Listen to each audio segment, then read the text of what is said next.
Hello बच्चों, आज की इस वीडियो में हम लोग देखने वाले हैं क्लास 12 वालों के लिए मैथमेटिक्स के कुछ इंपॉर्टेंट मॉडल सेट क्वेश्चंस को लेकर आए हैं आप सभी के लिए, जो आप सभी के एग्जाम्स में यहाँ से कई सारे क्वेश्चंस देखने को मिलेंगे।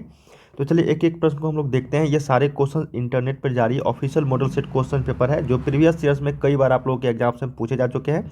और ये लगभग 5 सालों का प्रीवियस ईयर्स मॉडल सेट का क्वेश्चन यहाँ पे सिलेक्ट किया हुआ है। ठीक है, अगर आप भी क्लास 12 के छात्र 12 बोर्ड एग्जाम देने वाले हैं इस बार, तो ये वीडियो अंत तक देखना। काफ़ी सारे इंपॉर्टेंट क्वेश्चन यहाँ पे सिलेक्ट करके लाए हैं आप सभी के लिए। वीडियो को लाइक कर लीजिएगा, चैनल को सब्सक्राइब करके शेयर जरूर कर देना इस वीडियोज़ को। और किसी भी तरह का अगर प्रॉब्लम आती है तो जरूर कमेंट्स करके बताना, ठीक है। और ये ऑफिशियल वेबसाइट है इसी चैनल का, starkstudypoint.com। गूगल पे लिखना या फिर लिंक आपको वीडियो के डिस्क्रिप्शन में दे दूंगा। वहाँ से आप लोग सभी सब्जेक्ट का बिल्कुल न्यू पैटर्न पे चैप्टर वाइज प्रश्न उत्तर, ऑब्जेक्टिव और सब्जेक्टिव, साथ में मॉडल सेट क्वेश्चंस और प्रीवियस ईयर्स क्वेश्चन पेपर भी देखने को मिल जाएंगे। इस वेबसाइट से लाखों छात्र पढ़ रहे हैं, तो आप भी यहाँ पे कई सारे प्रश्न का प्रैक्टिस सेट कर सकते हो, जो बिल्कुल न्यू पैटर्न पे रहेंगे। तो चलिए हम लोग एक एक प्रश्न को देखते हैं क्लास 12 वालों के लिए। आप देख रहे हैं दोस्तों स्टार का स्टडी पॉइंट यूट्यूब चैनल। इस वीडियो को लाइक करके चैनल को सब्सक्राइब कर लेना। चलिए हम लोग बिना किसी देरी के पहला प्रश्न देखते हैं, अंत तक सभी देख। कम से कम 5 से 7 सवाल क्वेश्चन पूछे जाते हैं, एमसीक्यू टाइप क्वेश्चन। और अधिकतर आपको डॉट प्रोडक्ट को ही देखने को मिलेंगे, खास करके ऑब्जेक्टिव में। जब क्रॉस प्रोडक्ट पूछा जाएगा तो आपको लघु उत्तरीय प्रश्न पूछे जाएंगे 2 से 3 मार्क्स में। ठीक है, जब भी ऑब्जेक्टिव पूछा जाएगा तो समझना डॉट प्रोडक्ट ही पूछे जाएंगे अधिकांश था, हालांकि कभी कभी पूछ दिया जाता है। तो यहाँ पे देखो डॉट प्रोडक्ट है और साथ में आपको यहाँ पे क्या है, प्लस का साइन है। ठीक है, तो चलिए इसको हम लोग सोल्व करते हैं। देखो एक चीज़ आपको पता होनी चाहिए, अगर आई डॉट आई रहता है, आई वेक्टर डॉट आई वेक्टर, तो इसका मान 1 होता है। ठीक है, और अगर आई डॉट जे वेक्टर रहता है तो ये इसका मान 0 हो जाता है। ठीक है, तो आई डॉट आई का मान हुआ यहाँ पे जे डॉट जे बराबर के डॉट के। ठीक है, अगर इसको अगर बात करेंगे आई डॉट जे बराबर, तो ये हो जाएगा जे डॉट के बराबर के डॉट आई। तो इसका वैल्यू 0 के बराबर हो जाता है, और सभी पे ऊपर में वेक्टर लगा देना। अब इसको हम लोग सोल्व करते, देखो डॉट प्रोडक्ट में डायरेक्ट गुना हो जाता है, जैसे 5 दूनी 10 और आई डॉट जे क्या होगा, 0 होगा। ठीक है, फिर यहाँ पे 7 दूनी 14, प्लस का साइन है तो 14, और साथ में आपको क्या यहाँ पे 7 दूनी 14। ठीक है, और ये आपको आई डॉट के 0 हो जाएगा। तो यहाँ पे हम लोग क्या करेंगे, 14 गुने 0, फिर प्लस आपको 7 3 21, और जे डॉट आई क्या होता है 0, फिर माइनस है यहाँ पे दोस्तों 7 5 35, और जे डॉट के जो होता है ये भी आपका 0 होता है। तो देखो 10 गुने 0 प्लस 14 गुने 0 प्लस 21 गुने 0 माइनस 35 गुने 0। तो इसका मतलब सभी को 0 ही आया, सभी को कैलकुलेशन करने के बाद।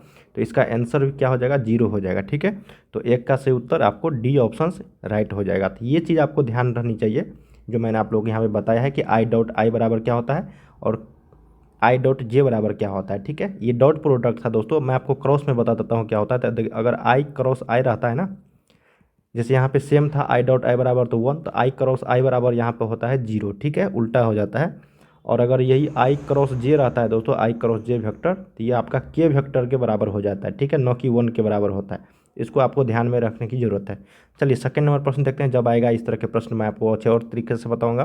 देखिए सेकंड नंबर प्रश्न हमारा है कि डिफ्रेंशिएशन है। मैंने आपको कल के वीडियो में बताया था कि जब आपको कैलकुलस चैप्टर में घुसोगे तो वहाँ पे डिफ्रेंशिएशन, इंटीग्रेशन और साथ में डिफरेंशियल इक्वेशन, इससे कम से कम 30 से 40 ऑब्जेक्टिव रहते हैं, सिर्फ और सिर्फ आपके एग्जाम्स में 30 से 40 ऑब्जेक्टिव। और जो भी ऑब्जेक्टिव रहेंगे सिर्फ और सिर्फ आपको फार्मूला बेस्ड रहेंगे, सूत्र पे आधारित रहेंगे। ठीक है, इसलिए आपको सूत्र याद होनी चाहिए आप लोगों के लिए। तो मैंने आप लोगों को बताया था, देखो साइन एक्स का जो डिफ्रेंशिएशन होता है वो आपको क्या होता है दोस्तों, कॉस एक्स होता है। क्या होता है, कॉस एक्स। तो सबसे पहले हम लोग यहाँ पे एक फार्मूला जानते हैं, D upon d x. Sine x का क्या होता है, कॉस एक्स होता है। ठीक है, अब एक चीज़ मैंने बताया था आपको कि जो कॉफिशिएंट रहता है ना एक्स में, जैसे यहाँ पे साइन एक्स है तो कॉस एक्स हो गया। अगर दोस्तों साइन 2x रहता है और डिफ्रेंशिएशन बोलता है इसको निकालने के लिए, तो हम लोग क्या करते, ठीक है, जो कॉफिशिएंट है ये, इसको हम लोग बाहर निकाल लेते। ठीक है, तो 2 इंटू और साइन का क्या होता है कॉस, तो कॉस लिखते, और एक्स का जगह पे क्या है 2x, तो यहाँ पे 2 cos 2x, यही इसका आंसर हो जाता है। ठीक है, जैसे यहाँ पे है 2 तो पहले से ही है दोस्तों, यहाँ पे निकालते हैं इसको हम लोग, d upon d x 2 sine 7x/12। देखो आसानी से देखना आराम से, और ये प्रश्न आपको एग्जाम में पूछे ही जाएंगे इस तरीके के, आप आसानी से बना लोगे। देखो जो कोफिशिएंट है ना उसको हम लोग बाहर का बाहर ही रहने देंगे, साथ में जो मल्टीप्लाई है यहाँ पे 2, उसको हम लोग बाहर निकाल लेंगे। और जो x के जगह पे क्या है, यहाँ पे x के जगह पे क्या है दोस्तों, 7x/12 है। ठीक है, कोफिशिएंट यहाँ पे क्या है 7/12। ठीक है। एक्स को आप लोग छोड़ देना, 7/12 जो भी कोफिशिएंट यहाँ पे दिया है उसको बाहर निकाल लेना। जैसे यहाँ पे साइन के इस साइड, ठीक है ना, इस साइड लेकर आना, तो ये 2 × 7/12 हो जाएगा। अब बताओ साइन का क्या होता है, कॉस, तो कॉस लिख देंगे। और जो एक्स के जगह पे है, एक्स के जगह पे क्या है 7x/12, तो 7x/12 लिख देंगे। बस यही आपका क्या हो गया, आंसर हो गया। अगर इसको सजाना चाहो या फिर कैलकुलेशन करना चाहो तो ये 2×6 = 12, तो ये 7/6 हो जाएगा, इंटू ये आपका कॉस 7x/12। यही इसका क्या हो गया दोस्तों, आंसर हो गया। ठीक है, समझ में आ रही है ना। ये ऑप्शन नंबर आपको सी में दिया गया है। बहुत ही सिंपल प्रश्न था। इस तरीके के प्रश्न आप सभी के एग्जाम में पूछे जाएंगे और आगे भी अभी जस्ट आएगा। ठीक है, आपको आंसर फटाफट करना है। देखिए 3rd नंबर प्रश्न आप यहाँ पे क्या कहा गया इसको समझो। सेम प्रश्न है, ठीक है ना। जैसे यहाँ पे साइन एक्स का क्या होता था, dy/dx, ये होता था आपको कॉस एक्स। जब कॉस एक्स का निकालोगे वैल्यू, डिफ्रेंशिएशन याद होनी चाहिए सारी चीज़, sine tan cos cosec sec, ये सभी याद होनी चाहिए आप लोगों को। तो यहाँ पे कॉस एक्स का जो डिफ्रेंशिएशन होता है दोस्तों, वो आपको माइनस साइन एक्स होता है। क्या होता है, माइनस साइन एक्स। ये चीज़ आपको ध्यान में रहनी चाहिए। अब यहाँ पे जैसे यहाँ पे देखो कॉस 3x रहता मान लो, ठीक है, तो मैंने क्या बताया था, जो कोफिशिएंट है यहाँ पे x के साथ उसको बाहर निकाल लो, 3 कॉस का होता है साइन, तो यहाँ पे माइनस साइन, ठीक है, क्या हो जाएगा माइनस साइन, और x के जगह पे 3x। अब इसको लिखना चाहोगे तो ये हो जाएगा -3 sin 3x। यही इसका आंसर हो गया। अब देख लेते हैं भाई क्वेश्चंस क्या है। d/dx cos 3x/11 है, ठीक है। तो x के जगह पे क्या है दोस्तों, 3x/11 है, तो 3/11 गुने x इसको लिख सकते हैं। तो मैंने आपको क्या बताया, जो कोफिशिएंट है उसको सबसे पहले बाहर निकालो, तो 3/11 हो जाएगा। फिर मल्टीप्लिकेशन या फिर इंटू लिख सकते हो। कॉस का क्या होता है माइनस में, तो माइनस साइन लिखेंगे, और x के जगह पे क्या है 3x/11। ये माइनस को इधर लेकर आ जाएगा, तो ये -3/11, फिर साइन 3x/11। ये क्या हो गया दोस्तों, आपका आंसर हो गया। समझ में आ रही है ना। ऑप्शन नंबर क्या हो गया यहाँ पे, सी इज द राइट हो जाएगा। ठीक है, चलिए 4th नंबर है, बस यही प्रश्न है इसी तरीके के। चलो बनाओ इसको। अब एक फार्मूला जानते होंगे, देखो सारे फार्मूला बेस्ट ही रहते हैं ऑप्शंस वाले क्वेश्चन जो 1 नंबर के पूछे जाएंगे आप लोग को। ये d/dx है, ठीक है, और e के पावर x जो होता है, तो ये e के पावर x ही उसका डिफ्रेंशिएशन होता है। अब यहाँ पे पूछ दोगे कि सर अगर d/dx रहे, ठीक है, और e के पावर अगर 3x रहे तब इसका वैल्यू क्या होगा। तो देखो जो 3 है ना, इसको बाहर निकालो, और e के पावर 3x, बस हो गया, यही इसका आंसर हो गया। अगर देखो यहाँ पे बोलोगे कि सर यहाँ पे कोफिशिएंट क्यों नहीं आया, तो e के पावर x में नहीं कुछ है, तो एक है ना आगे में, तो यहाँ पे 1ex लिखोगे तो e के पावर x ही आएगा, इसलिए इसमें हम लोग नहीं लिखते हैं। ठीक है ना, तो ये आपको ध्यान में रहनी चाहिए। अब यहाँ पे देखो d/dx है, e के पावर 5x/6 है, ठीक है, तो x के जगह पे क्या है, यहाँ पे क्या है 5x/6, ठीक है ना, तो 5/6 गुने x लिख सकते हैं इसको हम लोग। तो जो कोफिशिएंट है उसको क्या मैंने बोला बाहर निकालो, तो ये 5/6 हो जाएगा, इंटू ई के पावर क्या होगा, ई के पावर दोस्तों जो x है 5x/6, यही इसका आंसर हो गया। क्या हो गया, आंसर हो गया। ऑप्शन नंबर 4 का ए यहाँ पे करेक्ट हो जाएगा। बहुत ही सिंपल प्रश्न था। चलिए अब 5th नंबर बताना है, d/dx 2 के पावर x, क्या इसका मान होगा। ठीक है, तो देखो इसका जो मान हो जाएगा दोस्तों, ये आपको d/dx, ठीक है, इंटू 2x का यहाँ पे डिफ्रेंशिएशन निकालना है, ठीक है ना। इसका मान हो जाएगा दोस्तों आपको 2 के पावर x लॉग में आ जाएगा 2, ठीक है, यही इसका आंसर हो गया जो ऑप्शन नंबर सी में है। अगर इसी में d/dx, ठीक है, अगर आपको 3 के पावर x रहता या फिर 5 के पावर x रहता, तो ये आपका हो जाता 3 के पावर x लॉग में 3, ठीक है, समझ में आ रही है ना। इस तरीके के आपको इस सवाल को बनाना है। यहाँ पे 5 का सी उत्तर सही हो जाएगा। चलिए अगला प्रश्न देखते हैं, 6 नंबर, ये बहुत इंपॉर्टेंट है। अगर x बराबर a cos थीटा है और y बराबर अगर b sin थीटा है, तो dy/dx का वैल्यू क्या होगा। बहुत ही सिंपल है और ये पूछा जाता है, याद रख लेना। ये प्रश्न आपको रिपीटेड प्रश्न है, हर बार पूछा जाता है, ठीक है। कभी x बराबर a cos थीटा है ना, कभी a sin थीटा दे दिया जाएगा। इस पर आपको गौर करना है क्या यहाँ पे दिया गया है। तो dy/dx, ठीक है, हम लोग क्या करेंगे, इसको निकालना है ना dy/dx को। तो हम लोग क्या करेंगे, x बराबर a cos थीटा है, ठीक है। अब हम लोग क्या करेंगे, दोनों ओर जो है इसका निकाल लेंगे डिफ्रेंशिएशन, ठीक है। जैसे यहाँ पे dx/d थीटा करेंगे, तो इसका क्या हो जाएगा दोस्तों, ये कॉस थीटा का क्या होता है माइनस में ना, तो ये हो जाएगा माइनस ए आपका साइन थीटा। ठीक है, अगर हम लोग y बराबर आपको बी साइन थीटा लिख दिया गया है, अगर इसमें हम लोग d y upon d theta करेंगे, डिफ्रेंशिएशन इसको करेंगे, तो ये हो जाएगा आपका बी कॉस थीटा। क्या हो जाएगा, बी कॉस थीटा। समझ में आ रही ना, क्योंकि साइन का होता है कॉस, डिफ्रेंशिएशन अभी जस्ट हम लोगों ने पढ़ा है। अब हम लोगों से पूछा है d y upon d theta, तो हम लोग क्या करेंगे, इस समीकरण को 1 मान लेते हैं और इस समीकरण को 2 मान लेते हैं। ठीक है, मान लिया। अब देखो d y upon d theta निकालना है, d y upon d x, तो समीकरण 2 में क्या करते हैं, समीकरण 1 से भाग दे देते हैं। ठीक है, इसी में कभी कभी d x upon d y upon d x, इसको भी ध्यान में रखने की जरूरत है, क्या आखिर पूछा गया है। तो हमको डी वाई ऊपर में लिखना है, तो d y upon d theta. ठीक है, d y upon d theta बराबर कितना है आपका, बी कॉस थीटा है ना, बी कॉस थीटा। बट्टा में यहाँ पे क्या है दोस्तों, d x upon d theta, अब बट्टा में यहाँ पे क्या है आपको, माइनस ए साइन थीटा।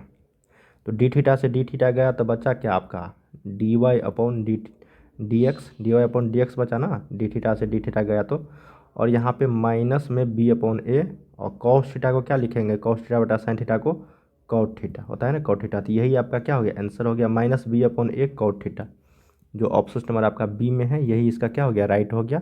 तो d y upon d x हो जाएगा minus b upon a cot theta. समझ में आ रही ना, अगर नहीं समझ में आया तो एक बार ज़रूर देख लेना। सबसे पहले हम लोग क्या करेंगे, इसको डिफ्रेंशिएशन करेंगे d x upon d upon d theta करके थीटा के रिस्पेक्ट में, तो ये आपका डिफ्रेंशिएशन हो जाएगा। फिर d y upon d theta करेंगे तो ये इसका आपको बी साइन थीटा का डिफ्रेंशिएशन हो जाएगा। उसके बाद d y upon d x देख लेना है कि किस समीकरण में कौन सा पहले है, तो उसको भाग दे के निकाल लेंगे। ठीक है ना, 6 का बी राइट आंसर हो जाएगा। चलिए 7 नंबर देखते हैं। ये भी आपका देखो डॉट प्रोडक्ट है दोस्तों, वेक्टर का बहुत ही इंपॉर्टेंट क्वेश्चन है और ये सारे और पूछा जाता है। ठीक है ना, अभी जस्ट हम लोगों ने बताया था कि आई डॉट आई का मान क्या होता है, 1 होता है, ऊपर में वेक्टर लगा, और आई डॉट जे का वैल्यू क्या होता है, 0 होता है। ठीक है, इसी पे हम लोग को सवाल सारा बनेगा। क्या कहा गया, देखो डॉट प्रोडक्ट है, तो सबसे पहले इसमें हम मल्टीप्लाई करेंगे, तो ये 7 और आई डॉट आई क्या हो जाएगा, 1 हो जाएगा, मैं डायरेक्ट लिख देता हूँ। फिर प्लस आपको 7 और आई डॉट जे, तो 7 गुने आई डॉट जे 0 होता है, फिर प्लस है 7 पंचे 35, और जे डॉट आई क्या होगा, 0 होगा। ठीक है, और फिर प्लस आपको 5 जे डॉट जे गुने 1, तो ये हो जाएगा 7 प्लस 0 प्लस 0 प्लस 5। इसको यहाँ पे थोड़ा सा मिस्टेक कर दिया, 7 7 49 होगा दोस्तों, यहाँ पे क्या होगा, यहाँ पे 49 होगा। ठीक है, ये भी आपका 49 हो जाएगा, तो 49 प्लस 5 कितना होगा, 54। यही इसका क्या हो गया, आंसर हो गया।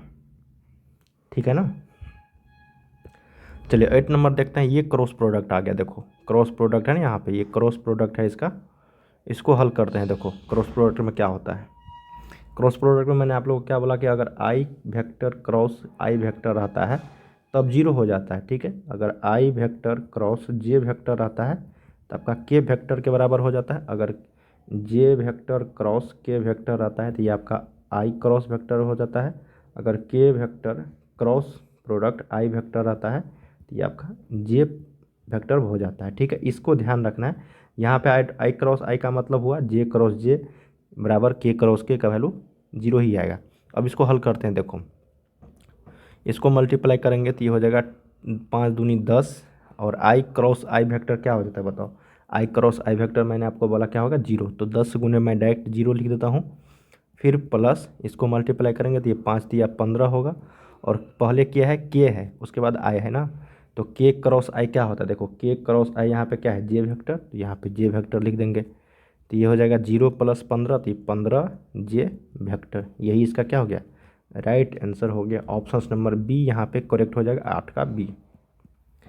चलिए 9 नंबर प्रश्न देखते हैं। कहा गया है इसका मॉड निकालना है दोस्तों इस वेक्टर का। ठीक है, तो मॉड निकालने के लिए कुछ भी आपको करने की ज़रूरत नहीं है। मान लेते हैं ये एक्स है, ये वाई है और ये जेड है। ठीक है, तो हम लोग क्या करेंगे, इसका मॉड निकालने के लिए एक रूट अंडर लेंगे, एक्स का स्क्वायर करेंगे प्लस वाई का स्क्वायर प्लस जेड का स्क्वायर। किसका करेंगे, कॉफिशिएंट का, सिर्फ कॉफिशिएंट मतलब ये वाला मान जे के साथ क्या कॉफिशिएंट लगा हुआ है, इसको हम लोग इसमें मान पुट करेंगे, ठीक है। तो एक्स के जगह पे क्या है, यहाँ पे -2 है, ठीक है। तो -2 का स्क्वायर करेंगे यहाँ पे, फिर प्लस है -2 का स्क्वायर। अगर कुछ नहीं लगा हो तो इसका मतलब 1 है, तो यहाँ पे 1 का स्क्वायर हम लोग करेंगे, ठीक है। यहाँ भी माइनस लगा हुआ है, माइनस का स्क्वायर करोगे तो हमेशा पॉजिटिव ही आएगा, इसलिए हम लोग लिख दिए यहाँ पे। ऐसे आप लिख भी सकते हो, नहीं भी लिख सकते हो। तो 2 का स्क्वायर 4 हो गया, प्लस 2 का स्क्वायर 4 हो गया, प्लस 1 का स्क्वायर 1 हो गया। तो 4 4 8 1 9, इसका वैल्यू कितना हो गया, 3 के बराबर। तो यही इसका राइट आंसर हो जाएगा, 3 इसका मॉड, ठीक है। ये मॉड हो गया दोस्तों आपको, ठीक है ना। तो यहाँ पे 9 का ए इज द राइट आंसर। चलिए 10 नंबर प्रश्न देखते हैं, और लास्ट क्वेश्चन है ये आज का हमारा। उसके बाद हम लोग अगले वीडियोज में इससे आगे क्वेश्चंस करेंगे। देखो क्या कहा गया है कि कोई तल दिया गया है कि अभिलंब का दिक् अनुपात, देखिए डायरेक्शन रेशियो जब भी पूछा जाएगा ना आप लोगों से, तो आप हमेशा क्या करना, जो भी कॉफिशिएंट है इसका, क्या है कॉफिशिएंट इसका, जैसे यहाँ पे x है प्लस y है माइनस z प्लस 7 बराबर 0 है ना। पर तो हम लोग क्या करेंगे, इसका कॉफिशिएंट का मतलब क्या है, इसके साथ मल्टीप्लाई किया गया है। तो x बराबर क्या है, यहाँ पे 1 है, y बराबर क्या है दोस्तों, यहाँ पे 1 है, और z के बराबर नहीं कुछ है, तो -1 यहाँ पे के साथ मल्टीप्लीकेशन है।